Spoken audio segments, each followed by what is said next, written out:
ప్రసారం చూసాం. ఇక ఢిల్లీలో కేంద్ర మంత్రి వెంకయ్య నాయుడు మాట్లాడుతున్నారు. ఇప్పుడు ఆ ప్రత్యక్ష ప్రసారం చూద్దాం. నైతిక హక్కు లేదు, ఎందుకంటే ఈ రాష్ట్రానికి అన్యాయం జరగడానికి ప్రధాన కారకులు వాళ్ళు, ఆద్యులు వాళ్ళు, బాధ్యులు వాళ్ళు. నెంబర్ 1. నెంబర్ 2, వీడు చట్టాన్ని చదివారా, అది కూడా అనుమానాస్పదం. మూడవది, ఇవాళ కేంద్ర ప్రభుత్వం గత సంవత్సరం రోజులుగా పలు దఫాలుగా ఈ విషయం పైన అంతరికంగా లోతుగా చర్చించాం. మంత్రుల స్థాయిలో చర్చించాం, ప్రధానమంత్రి స్థాయిలో చర్చించాం. ప్రధానమంత్రి గారి విషయాన్ని నీతి ఆయోగ్కు నివేదించారు, నీతి ఆయోగ్ స్థాయిలో చర్చించాం.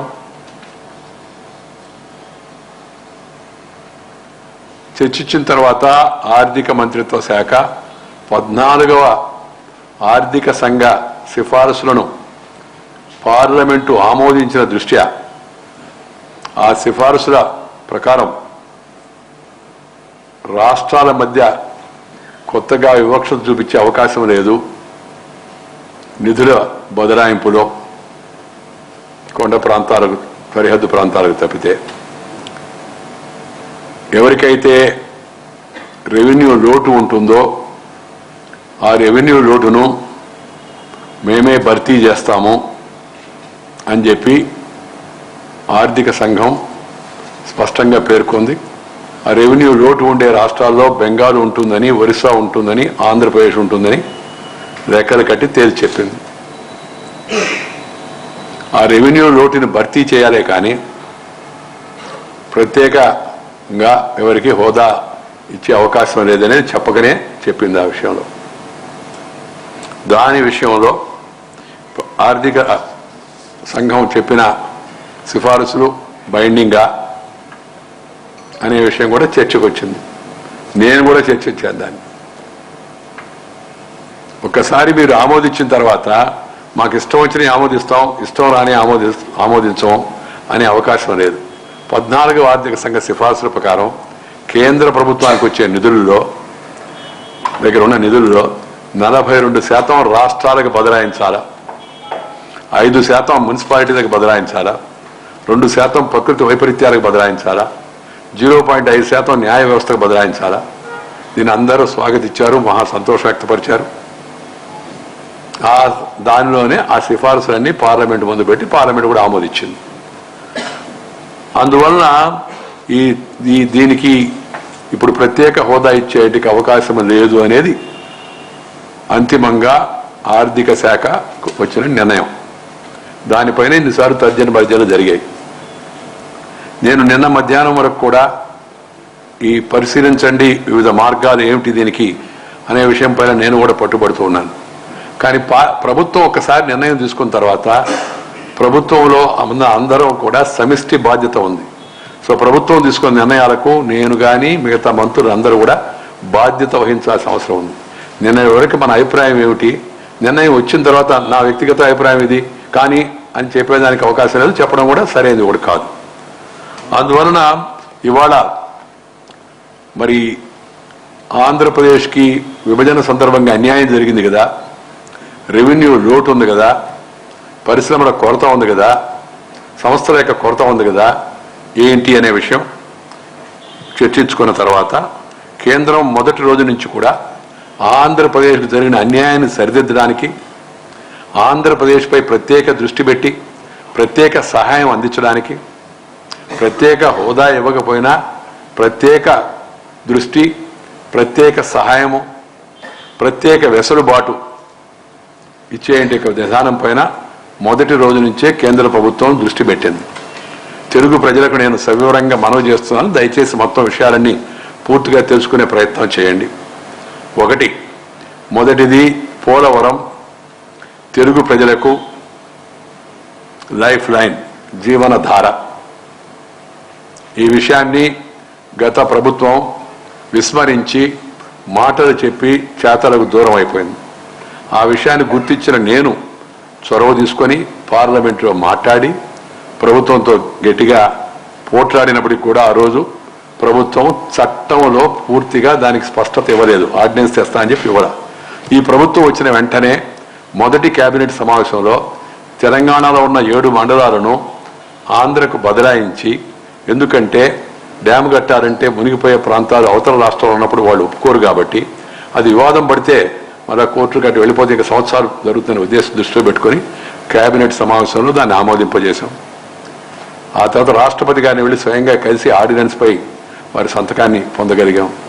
ఆ తర్వాత మళ్ళా ఆర్డినెన్స్ 6 నెలల లోపల చట్టం చేయాలి కాబట్టి అంత సమయం కూడా వేచి ఉండకుండా పార్లమెంట్లో ప్రవేశపెట్టి పార్లమెంట్ యొక్క ఆమోదం పొందాం. ఇప్పుడు ఏదో గొడవ జరుగుతుంది కాబట్టి, ఆందోళన జరుగుతుంది కాబట్టి కాదు. చిత్తశుద్ధికి మొదటి తార్కాణం పోలవరం. రెండవది పోలవరం పైన కూడా ఇవాళ విమర్శలు చేస్తున్నారు. పోలవరం ప్రాజెక్టు 1982లో ప్రారంభమైంది కాంగ్రెస్ హయాంలో. ఇప్పుడు మనం 2016లో ఉన్నాం. అంటే సుమారు అది ఒక 18 సంవత్సరాలు, ఇదొక 16 సంవత్సరాలు, 34 సంవత్సరాలు అయింది. ఈ 34 సంవత్సరాల్లో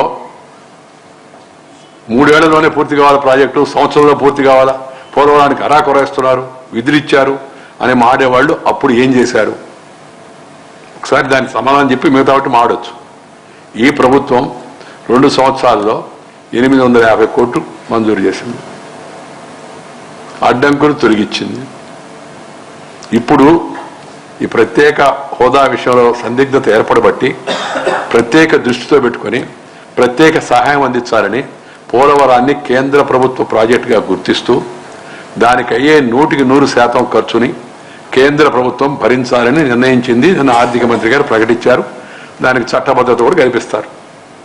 ఆ తర్వాత మరొక ప్రత్యేక దృష్టితో ప్రత్యేక సహకారం, ప్రత్యేక వెసులుబాటు, కేంద్ర ప్రభుత్వం ప్రాజెక్టు నిర్మాణం చేయడం ఇక్కడ ఉండే అధికారులు వెళ్ళి పర్యవేక్షణ కన్నా రాష్ట్ర ప్రభుత్వం అక్కడ ఉంది కాబట్టి వాళ్ళైతే మరింత శ్రద్ధ తీసుకొని చేస్తారని కేంద్రం డబ్బులు ఇస్తుంది 100%, అమలు నిర్మాణం రాష్ట్రానికి అప్పగించింది. ప్రత్యేక దృష్టి, ప్రత్యేక వెసులుబాటు, ప్రత్యేక శ్రద్ధకు ఇది మరొక తార్కాణం పోలవరం ప్రాజెక్టు. మూడవది ఈరోజు ఈ హంగామా చేసే మహానుభావులందరూ చట్టం చాలా మంది చదవలేదు.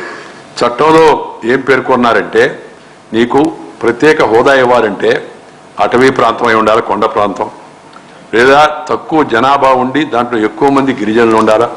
మూడవది సరిహద్దు ప్రాంతం ఆ రాష్ట్రాలు అయి ఉండాలా.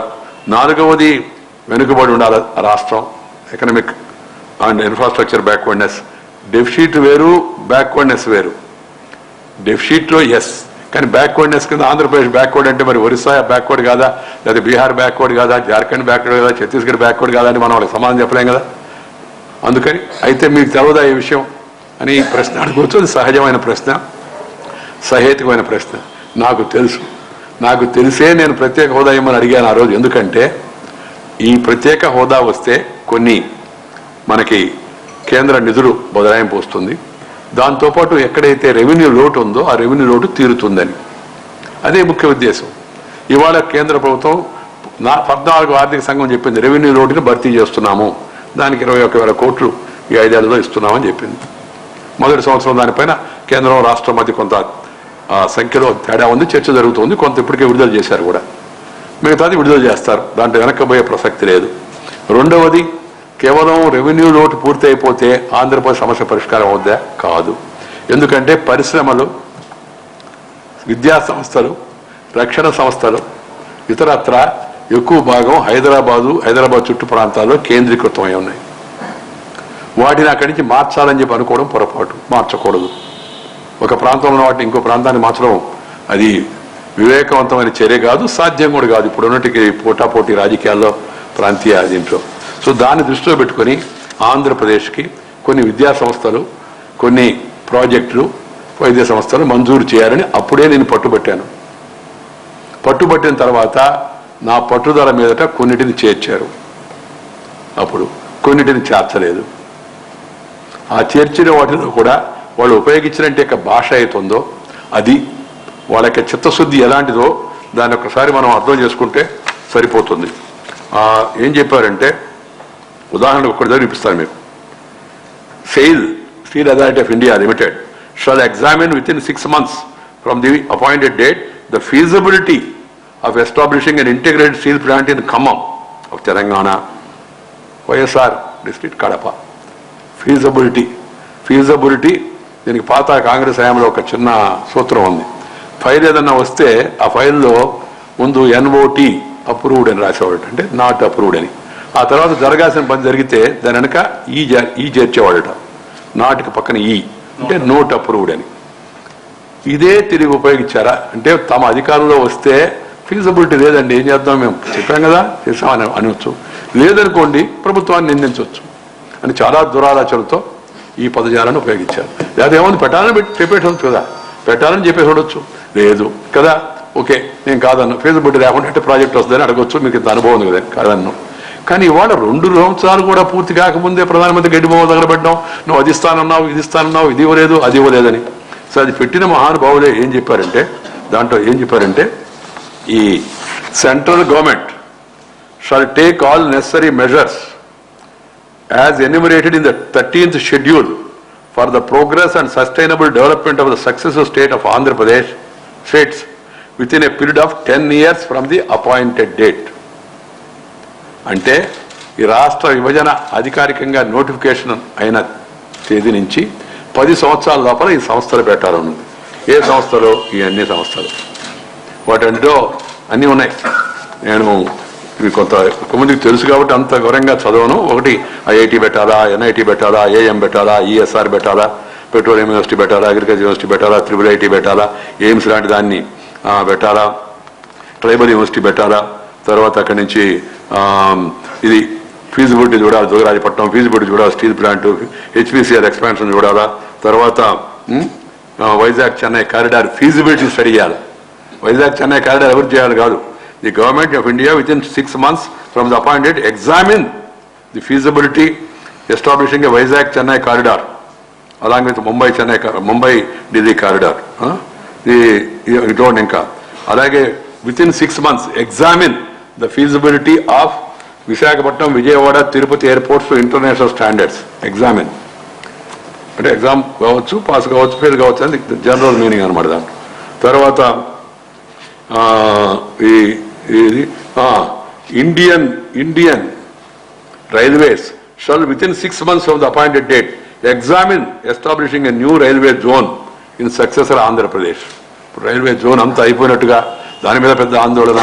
ఆ తర్వాత అక్కడి నుంచి విజయవాడలో పెట్టేసినట్టు, విశాఖపట్నంలో పెట్టిన ప్రొటెస్టులు, అక్కడ ఎంపీకి వ్యతిరేక నినాదాలు ఇవ్వడం, మరి ఇక్కడేమో అక్కడ ఎటు పెడతారు, ఇక్కడ ఎందుకు పెట్టాలనడం, ఈ నాటకాలను జరిపిస్తున్న వారు కూడా అందరికి కూడా తెలుసు.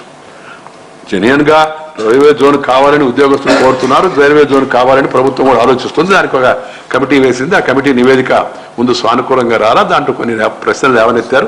దానిపైన రైల్వే శాఖ అధ్యయనం చేస్తోంది, నిర్ణయం తీసుకుంటుంది. నేనేమంటున్నానంటే, మీకు ఎక్కువ సమయం తీసుకోండి దీంట్లో, ఇది పదజాలం.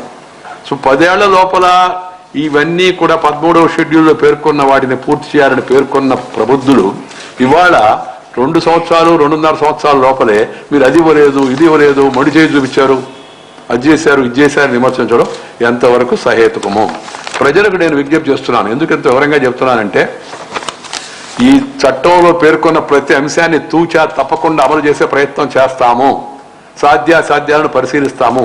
ఉదాహరణకి ఇవాళ మీకు చెప్పాల్సింది, కడప, బయ్యారం స్టీల్ ప్లాంట్లు ఇవి 2 కూడా వయబుల్ కాదు, లాభసాటి కాదు అని రిపోర్ట్ వచ్చింది. వస్తే నేను జోక్యం చేసుకొని ఇప్పుడు కాదు 6 నెలల కిందటే దాని మీద ఒక టాస్క్ ఫోర్స్ ఏర్పాటు చేయమని స్టీల్ మంత్రి గారికి చెప్పాను. ఆయన టాస్క్ ఫోర్స్ ఏర్పాటు చేస్తే ఆ రాష్ట్ర ప్రభుత్వం పలానా ట్యాక్స్లు అన్ని తీసేదానికి రాష్ట్రం సిద్ధంగా ఉంటుందా, సాధ్యమా, ఇవన్నీ కూడా స్టడీ చేస్తున్నారు. ఈ లోపలే ఆరోపణలు, ఈ లోపలే గడ్డి బొమ్మలు దగ్గర పెట్టడం. అందుకని నేను దీన్ని ప్రత్యేకంగా ఈ గజెట్ నోటిఫికేషన్ని చదివి, ఇది మేము ఇచ్చింది కాదు, వాళ్ళు ఇచ్చింది. ఈ పదజాలం సెక్షన్ 93 13th షెడ్యూల్ సెక్షన్ 93లో ఈ పదజాలం రాసిన వాళ్ళు మేధావులు, చాలా పెద్ద మేధావులు వాళ్ళు. ఆ మేధావులు దీనిపైన ఇప్పుడు ఏం చెప్తారు అనేది ఆలోచించాలి. అలాంటి పదజాలం వాడిన వాళ్లకు అలాంటి కాలపరిమితి ఉంటే ఈ ప్రభుత్వం, నేను చెప్తున్నాను రికార్డు స్థాయిలో, నేను ఇవాళ ఏదో మంత్రి కాబట్టి ఏదో రకంగా కేంద్రాన్ని సమర్థించుకోవాలి కాబట్టి చెప్పడం కాదు, చిత్తశుద్ధితో విత్ ఆల్ అథారిటీ చెప్తున్నా. నా 40 సంవత్సరాల రాజకీయ జీవిత అనుభవంలో ఇంత తక్కువ సమయంలో ఇన్ని ఎక్కువ ప్రాజెక్టులు సంస్థలు ఏ రాష్ట్రానికి దేశ చరిత్రలో ఎప్పుడు మంజూరు కాలేదు. ఇది నేను ఇచ్చిన వ్యక్తిగత సహాయం కాదు, నా జోబిలో నుంచి ఇచ్చింది కాదు, నా జోబిలో లేదు, ఇవ్వడానికి సాధ్యం ఇవ్వడం కూడా కాదు, లేదు ఇంకొకటి కాదు.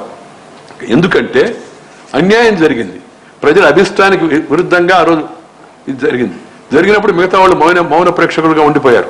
మేము వాయిస్ లేవనెత్తాం. ఆ వాయిస్ లేవనెత్తి అది కూడా తప్పు అన్నట్టుగా అప్పుడు మాట్లాడాడు, మోసగాడు అని కొంతమంది విమర్శలు చేస్తారు. అది ప్రజలు ఉన్నారు, ప్రజలు తెలుస్తారు అనుకోండి ఎవరు ఏం చేశారు, ఎలా చేశారు. 2004లో హామీ ఇచ్చి రాష్ట్ర విభజన పైన కండువాలు మార్చుకొని, పువ్వులు పంచుకొని, సీట్లు పెంచుకొని, ఓట్లు దండుకొని 2014 దాకా ఎందుకు ఆ విషయంలో కాలయాపన చేశారు. 2014లోక ఈ ఆంధ్రప్రదేశ్కి అన్యాయం జరుగుతుంది, ఇలా చేస్తే దానికి ఏం చేద్దామనే విషయాన్ని గురించి ఎందుకు ఆలోచించలేదు.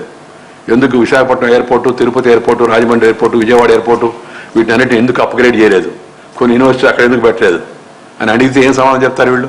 దూరదృష్టి ఉన్నారు కదా, ఒక రాష్ట్రాన్ని కుటుంబంలో ఆస్తులు పంపకం జరిగినప్పుడు కూడా ఆలోచిస్తారు ఎవరెవరికి ఏమి ఇస్తే బాగుంటుందని కూడా. ఎందుకు చేయలేదు, దానికి సమాధానం చెప్పకుండా ఈ ప్రభుత్వం పైన తప్పుడు ఆరోపణలు చేస్తున్నారు. కాబట్టి నేను ఇంత వివరంగా ఈ విషయం పైన మీకు చెప్పాను. ఇప్పుడు కేంద్ర ప్రభుత్వం ఐఐటి తిరుపతి ప్రతిష్టాత్మకమైంది. నేను ఒక ఆయన ఇవన్నీ పాతయ్యానండి, పాతదేంది అభివృద్ధి పాతదా వద్దా అంటే 2 ఏళ్ల కిందట ప్రభుత్వం వచ్చిన తర్వాత ఐఐటి ఇస్తే పాతదా IIT. IIM Indian institute of management ప్రతిష్టాత్మకమైంది విశాఖపట్నంలో. IISER Indian institute of scientific education research తిరుపతిలో అంటే ఏర్పేడులో. IIIT చిత్తూరులో, ఎన్ఐటి తాడేపల్లిగూడెంలో, NIOT national institute of oceanography and technology నెల్లూరులో, ఆల్ ఇండియా మెడికల్ ఇన్స్టిట్యూట్ గుంటూరులో మంగళగిరిలో, అగ్రికల్చర్ యూనివర్సిటీ గుంటూరులో, SPA చూడండి ఇది కూడా బాగా మీరు స్టడీ చేయాలి, school of planning and architecture. ఇది 2009లో ఆ ప్రభుత్వం ఉన్నప్పుడు శంకుస్థాపన చేసింది. నేను మంత్రి అయిన తర్వాత ఒకసారి రివ్యూ చేయడం మొదలుపెట్టా. CPWD నా కింద ఉంది కాబట్టి ఎక్కడ ఉందా అంటే అక్కడే ఉంది సార్ అన్నారు. ఇప్పుడు అది తుది దశకు చేరుకుంటుంది. కానీ 2 ఏళ్ల లోపలే మీరు ఇవన్నీ పెట్టలేదు అడిగేవాళ్ళు. మళ్ళీ అప్పుడు 2009 నుంచి వాళ్ళ హయాంలో దాని గురించి ఏం చేశారని అడిగితే ఏం సమాధానం చెప్తారు. దాన్ని ఈ ప్రభుత్వం వచ్చిన తర్వాత వేగవంతం చేసింది ఈ సంస్థల విషయంలో. దీంతో పాటు National Academy of Customs and Central Excise 500 కోట్ల రూపాయల నుంచి 600 కోట్ల వరకు ఒక ప్రతిష్టాత్మక అకాడమీని అనంతపూర్ రాయలసీమలో పెట్టింది. లక్షల మంది మన విత్త మంత్రి వచ్చి శంకుస్థాపన చేశాడు. అలాగే కామధేను బ్రీడింగ్ సెంటర్ నెల్లూరు జిల్లా చింతలదేవిలో పెట్టాం. అలాగే మన విజయవాడ దూరదర్శన్ కేంద్రం సపరేట్ చేశాం. చేసాం. చేయని ఉన్నాయి. ఇంకా ఇప్పుడు మీకు రాష్ట్రాలు విడిపోయినప్పటికి కూడా ఇంకా కేంద్రాలు ఏర్పడిన రాష్ట్రాలు ఉన్నాయి. ఇది రాష్ట్రాలు విడిపోయినా దూరదర్శన్ కేంద్రం ఇంకా పాత దగ్గర నుంచి పనిచేస్తున్న సందర్భాలు అనేక ఉన్నాయి. కానీ ప్రత్యేకం చేశాం. ఆల్ ఇండియా రేడియో సపరేట్ చేశాం. ఈ మధ్య నేను మన రివ్యూ చేసే స్టాఫ్ కూడా లేకపోతే దాని స్టాఫ్ను కూడా వాళ్ళ ఎందుకంటే ఇప్పుడు నా చేతికి కింద వచ్చింది కాబట్టి ఆ విభాగం దాన్ని విజయవాడకి వెళ్ళి రివ్యూ చేసి హైదరాబాద్ రివ్యూ చేసి ఎక్కడ కొరతలు ఉన్నాయో వాటిని ఏర్పాటు చేసే ప్రయత్నం చేశాం. రీజనల్ పాస్పోర్ట్ ఆఫీస్ స్టేట్ కొత్తగా ఏర్పడింది. రీజనల్ పాస్పోర్ట్ ఆఫీసు విజయవాడకి మంజూరు చేశాం. ఆ తర్వాత మన ఈ ప్రాజెక్టుల విషయంలో నిన్న మన పెట్రోలియం మంత్రి 52 నుంచి 55,000 కోట్ల విలువ కలిగిన పెట్రోలియం అండ్ న్యాచురల్ గ్యాస్ ప్రాజెక్టులను మంజూరు చేస్తున్నట్టుగా అధికారులతో సమీక్ష జరిపి నా ముందు చాలా రోజులు నడుస్తుంది దాన్ని నిర్ధారించాడు.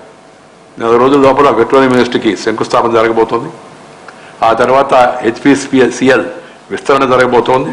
దాంతోపాటు గ్రీన్ ఫీల్డ్ పెట్రోకెమికల్ కాంప్లెక్స్ అది కాకినాడ విశాఖపట్నం మధ్య ఎక్కడ అనేది అది సుమారు దాదాపు 30,000 కోట్ల రూపాయలతో అది నెలకొల్పాలని ప్రయత్నం జరుగుతోంది. దాంతోపాటు ఒక న్యూ LPG ప్లాంట్ BPCL వైజాగ్లో దాన్ని మంజూరు చేయడం జరిగింది. దాంతోపాటు ఇవన్నీ కూడా పెట్రోలియం మినిస్ట్రీ కింద వచ్చేవి. వీటిని తర్వాత మన defence Bharat electronics limited Palasamudram Anantapur missile manufacturing 650 కోట్ల రూపాయలతో శంకుస్థాపన జరిగింది. రక్షామంత్రి గారు వచ్చారు, నేను వెళ్ళాను. అలాగే భారత్ ఎలక్ట్రానిక్స్ లిమిటెడ్ నిమ్మకూరులో కృష్ణా జిల్లా స్వర్గీయ నందమూరి తారక రామారావు గారి ఊరిలో దాన్ని రెడీ అయి ఉంది. పోయిన నెల 27వ తారీఖు నేను ముఖ్యమంత్రి గారు వెళ్లాల్సి ఉంది. ఆ రోజు అక్కడ వర్షం వల్ల హెలికాప్టర్ పోదంటే ఆగింది. దానికి నెల శంకుస్థాపన జరుగుతుంది. ఏంటి అంటే నైట్ విజన్ ఆప్టిక్స్ మ్యానుఫ్యాక్చరింగ్ 300 కోట్ల రూపాయలు అంతిమంగా ఆ ప్రాజెక్టుకి కేంద్రం మంజూరు చేసింది. Naval air station at Bobbili 3,266 కోట్లతో, DRDO missile test facility at Nagayalanka సుమారు 1000 కోట్లతో కృష్ణా జిల్లాలో మిసైల్. తర్వాత proposed national open air range centre air fire చేయడానికి దాన్ని కర్నూలులో ముఖ్యమంత్రి గారు 2,900 ఎకరాలు ఇస్తా అన్నాడు.